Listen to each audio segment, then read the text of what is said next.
Hello, and this is Adam Watson at Watson EdTech. Today, I'm going to be talking about traditional grading versus transformational grading. And before I get into that, I wanted to clarify very briefly the angle here that I'm talking about, which is the idea of scoring pieces of evidence, 1, 2, 3, or 4. And these pieces of evidence would be based on a mastery scale.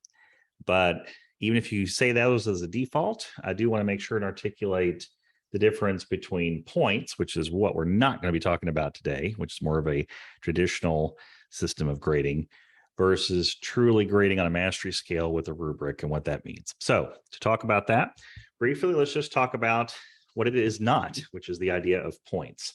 So when we do a 1, 2, 3, 4, we are not talking about doing it out of so many points or out of 4 points, where a 1 out of 4 would be 25%, to use that old percentage scale, 2 out of 4 is 50%, and so on.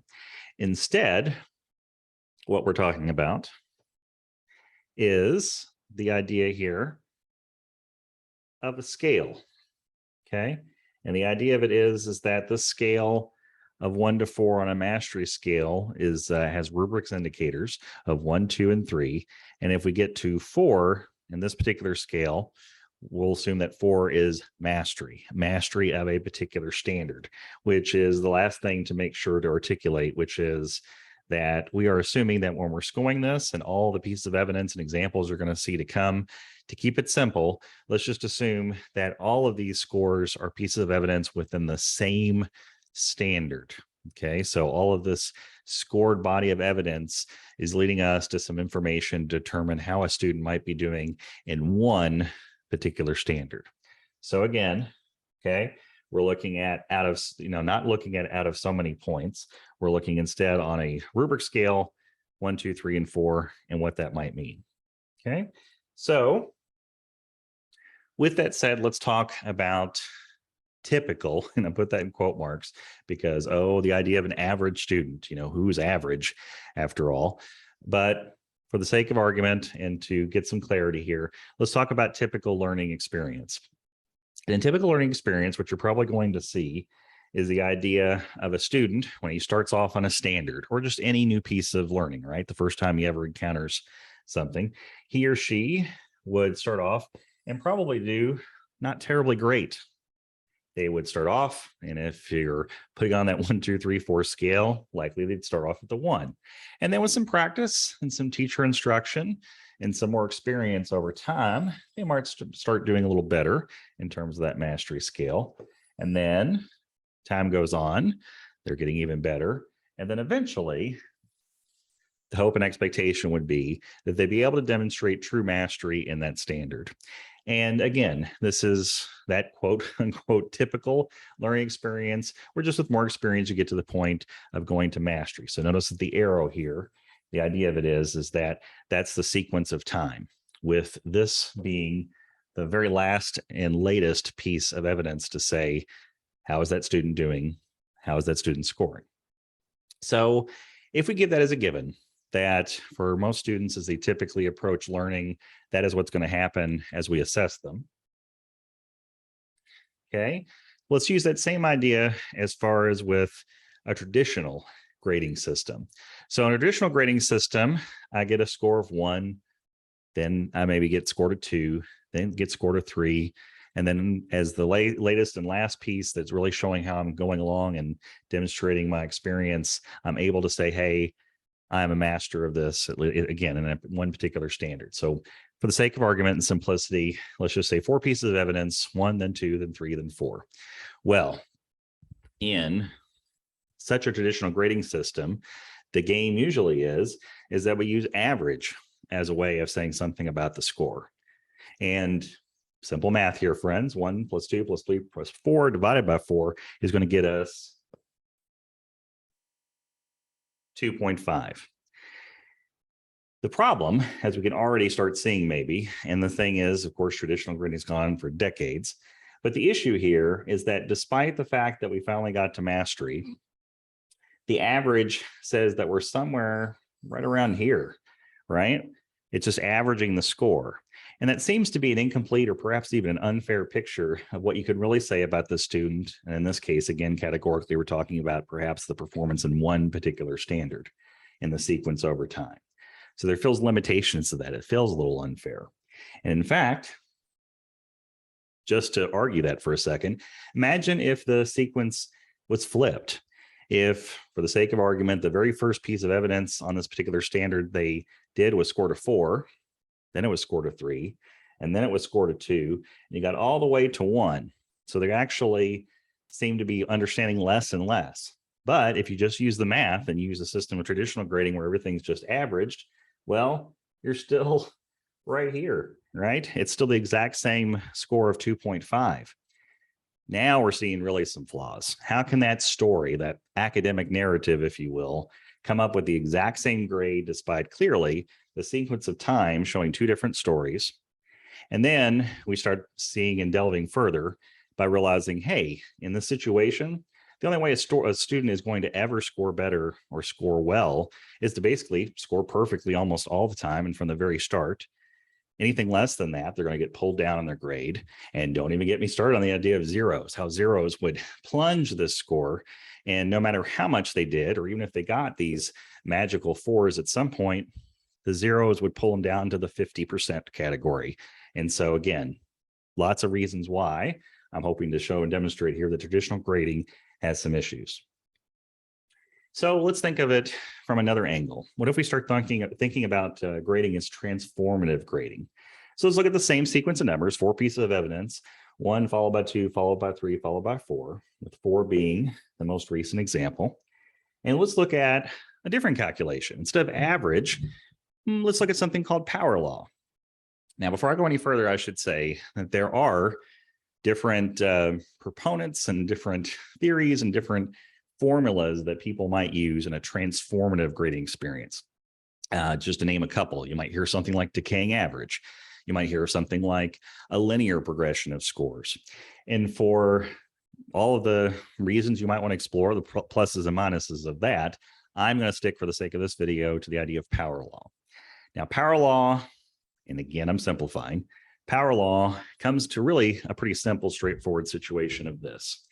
At its base, power law says, hey, think about the typical learning experience of learning, that when I first get introduced to something, I don't do really well. And then with some more experience, I start doing better. And that eventually, once I get to the end of that learning continuum, one hopes that you're going to start demonstrating your mastery. So what if I create a calculation that seems to better, more accurately, and more fairly represent that? In power law, what it does basically, it says, hey, I am going to pay attention mostly and heavily on the very latest evidence that you give me. And although I will give you some calculations and some credit for the scores that you had in the past, I'm going to weigh them less so because I'm more worried about what you did recently, not what you did a week or a month or a year ago. So with that idea, power law, with the 4 pieces of evidence, would calculate this as a 4. You might feel that that's very generous, but the one thing I'll say here and state later as well is that power law is more accurate over time and with more pieces of evidence. But if we look at just 4 pieces, if that's all that the calculation is given, you can see that, well, given the last 2 indicators, and maybe it's somewhere around here in the middle, but bottom line is that out of 4, we're clearly peaking upward. 4 was the last one or the last score done. So overall, if I have to give it and round it to a solid number, 4 seems accurate and 4 seems fair. This, again, is the idea of power law, a much more transformative method and idea of grading. So I'd like to show you some examples. Let's take some imaginary students. You might recognize some of the names. And with that, let's talk briefly through each of the examples of their scoring. And then at the end, do some comparisons of what a traditional average system might look like versus a more transformative grading like using power law. So here we have Luke. Now remember, Luke, and like all these examples, these are pieces of evidence that are scored, and for the sake of argument, is scored under the same standard. So we're trying to compare apples to apples here. So Luke has 14 pieces of evidence over time. And with those 14 pieces of evidence, we see what seems to be that ideal learning progression, the one that we've been mentioning from the beginning. So Luke starts off with some ones, scoring those pieces of evidence. He's getting a little better, getting twos, getting a little better with some threes. And look here, we have at the very end, the last 4 pieces of evidence are a 4. Demonstrating mastery, demonstrating it recently, demonstrating it several times. Let's go to our next example. This is Han. Han also has 14 pieces of evidence. The deal, though, is that Han seems to be going completely backwards in terms of his learning. At first, Han started off really well, demonstrating mastery and demonstrating it several times. But then, as time has gone on, he seems to be demonstrating it less well and getting some 2s. And finally, at the end of this time continuum, Han has actually scored 1s the last 3 times. Admittedly, this would be unusual. I would have questions like, is something going on in Han's life? Maybe some social emotional learning things that's affecting his performance and ability to do so well at the beginning and not so much now. Or it could be questions of, I am qualitatively scoring things that are more difficult with much more independence over time. And maybe that's what's leading to him to be able to demonstrate mastery less and less and less. But regardless, again, just using it as straight up math and as an assumption here, here's our 14 pieces of evidence, and it appears that the numbers are going the wrong way. Okay, now we have Lando. Lando, once again, we got 14 pieces of evidence. However, we can see the scoring sequence is a bit all over the place. One might even argue might be a little bit more toward the norm of a typical situation of assessment. So in this sequence of 14 pieces, we have a sequence of Lando going from 1s, building up to an example of mastery, then struggling again, then an example of mastery, struggling again some more.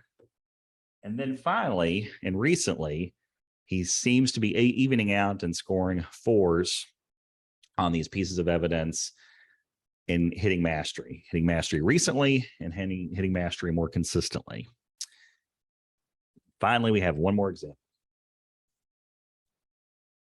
We have Leia. Okay, Leia, just for sake of breaking this up a little bit, so you don't always feel like 14 is some kind of magic number, we're talking about 9 pieces of evidence for Leia. In this sequence, we again see a little bit of all over. So starting off actually a little better than just the 1s, we get some 2s. Then we have an example of mastery.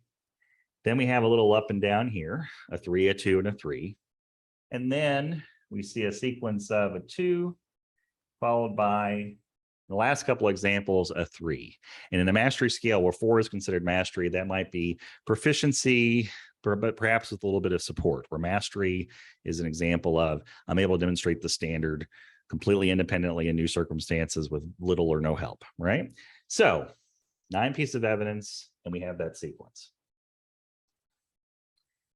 So what we finally have as we come here is looking at these 4 examples. Well, what's the difference between a traditional graded system versus a transformational grading system? And again, as a reminder, we're all assuming all these scores are on a single standard to keep it, in the right confines and trying to look at apples and apples, right? So we have our students here under the average grading of the scores, simply just adding them up and dividing by 14 for Luke and Han and Lando and dividing by 9 for Leia. And when you look at those scores, you have an interesting thing happen, which is that, first off, as far as the numbers here, they're all awfully close in terms of just averaging it to the second decimal place. But if we look at the idea of rounding, which if we're looking at a system where it's going to be 1 or 2 or 3 or 4 and that's it, then notice that according to the average traditional system and using that math, they're all 3s. They're exactly identical.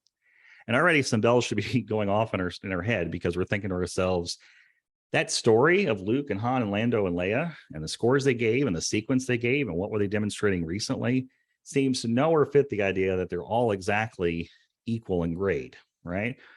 So let's look at what would happen this way with the idea of power law. Now you have an interesting system here of looking at the grades because you see some different numbers.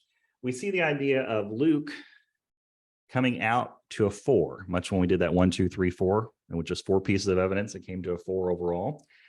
And in terms of demonstration, he went in the progression that we'd expect with lots of 4s at the end. But look at Han.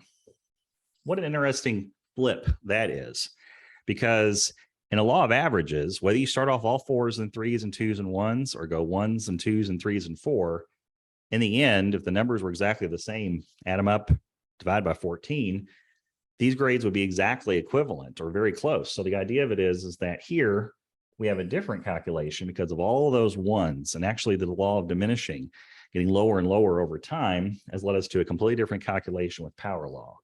Han's in trouble and is scoring low based on many things, but especially on those recent pieces of evidence. Now we have Lando.